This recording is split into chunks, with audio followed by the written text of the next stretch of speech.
চেষ্টা করেছে, কিন্তু এটা অত্যন্ত অন্যায় কাজ করা হয়েছে এবং করে ওনাকে মুক্তিযোদ্ধা করতে পারে নাই। এবং মুক্তিযোদ্ধার ভাতাটা আমি মনে করি ভাতাটা শুধু এটা 10,000 থেকে 20,000 করা হয়েছিল, যাতে আমরা মুক্তিযোদ্ধারা কোনো প্রতিবাদ না করি।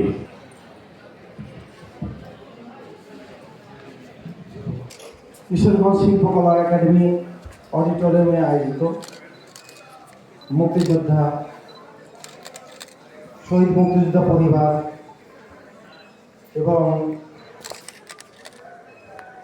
বীর মুক্তিযোদ্ধাদের অন্যান্য সংশ্লিষ্ট যারা রয়েছেন তাদের সম্মানে আয়োজিত আজকের সংবর্ধনা অনুষ্ঠানের প্রধান অতিথি সুযোগ্য জেলা প্রশাসক কিশোরগঞ্জ জেলা মহোদয়,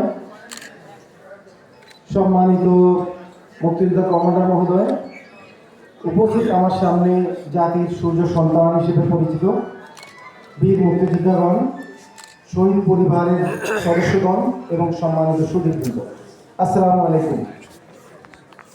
আজ আমরা এমন একটি অনুষ্ঠানে উপস্থিত হয়েছি যেটা আমাদের জন্য অত্যন্ত আন্তরিকতার একটি জায়গা, গর্বের একটি জায়গা। আজকের এই সম্বর্ধনা জাতির সূর্য সন্তানদের একটি প্রাপ্য বিষয়। আমি ছোট্ট একটি আমার অভিজ্ঞতা দিয়ে শুরু করি। আমি সরকারি একটি সফরে গিয়েছিলাম চীনে। তখন চীনের লোকজন আমাদেরকে বললো যে তোমরা কোথা থেকে এসেছো? আমরা বললাম যে আমরা বাংলাদেশ থেকে এসেছি। তো তারা বলছে যে বাংলাদেশ তারা বলে না, বাংলাও বলে না, তারা বলে মাঞ্জালা। ও মাঞ্জালা মাঞ্জালা। তো আমরা এটা নিয়ে অ্যানালাইসিস করলাম, দেখলাম যে চীনের ঐতিহ্যগত সম্পর্ক ছিল, অতীতেও ছিল, বর্তমানে যেমন রয়েছে।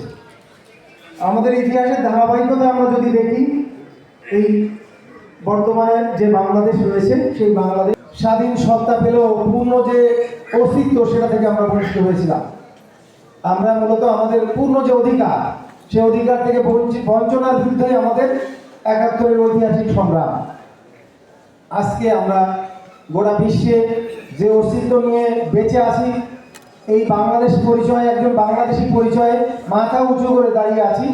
এর মূল কৃতিত্ব রয়েছে 19৭১ সালের রণাঙ্গনের যে সমস্ত শহীদ জীবন বিলিয়ে দিয়েছেন, যারা আপনারা লড়াই করেছেন দেশের জন্য, আপনাদের কৃতিত্ব রয়েছে। তো এই জন্য আমরা গভীরভাবে আপনাদের সেই শহীদদের প্রতি গভীর শ্রদ্ধা জানাই। যারা জীবিত রয়েছে তাদের প্রতি আমাদের গভীর শ্রদ্ধা।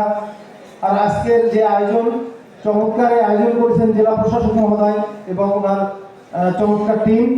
আমরা জেলা প্রশাসনকেও আমাদের বাংলাদেশ পুলিশের কিশোরগঞ্জ জেলা ইউনিটের পক্ষ থেকে ধন্যবাদ ও কৃতজ্ঞতা জানিয়ে আমার বক্তব্য শেষ করছি। ধন্যবাদ। অনুরোধ জানাচ্ছি যারা মোহাম্মদ আসলামুল্লাহ, জেলা প্রশাসক অভিযোগে বাংলাদেশের কিশোরগঞ্জ কাদেরকে।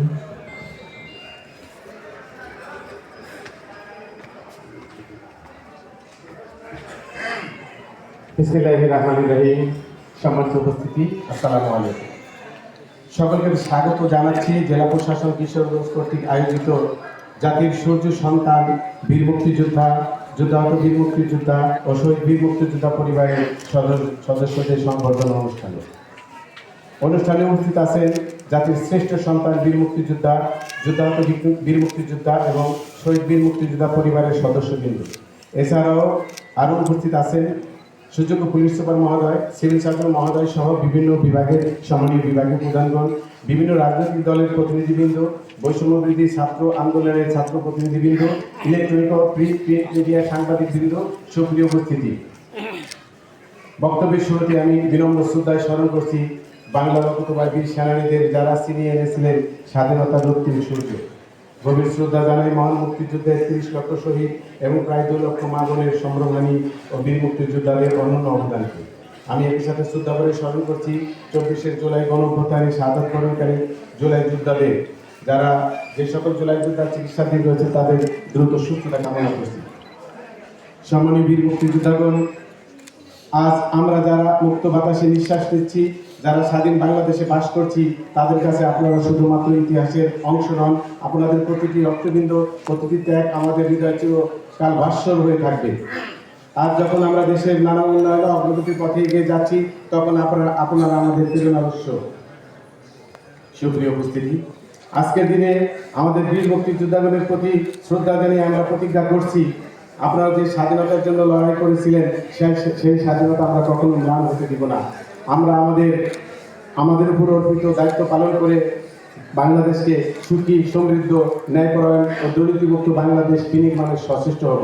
সম্মানিত উপস্থিতি, আমাদের একজন বীর মুক্তিযোদ্ধা, তিনি তার বক্তব্যে যে মূল্যবান দাবি তুলেছেন, যে দাবিগুলো আমাদের কাছে তুলেছেন, সেই দাবিগুলো আমি সংশ্লিষ্ট কর্তৃপক্ষের সাথে কথা বলে সমাধান করার চেষ্টা করব। আপনার যে দাবি উত্থাপন করছে এটা ন্যায়তন্ত্র দাবি, আপনাদের অধিকার, এটা দাবি না, আমি বলবো আপনাদের অধিকার। সকলকে ধন্যবাদ জানিয়ে এখানে উপস্থিত হওয়ার জন্য জেলা প্রশাসন কিশোরগঞ্জের পক্ষ থেকে কৃতজ্ঞতা জানিয়ে আমি আমার বক্তব্য শেষ করছি। ধন্যবাদ সকলকে। আসসালামু আলাইকুম।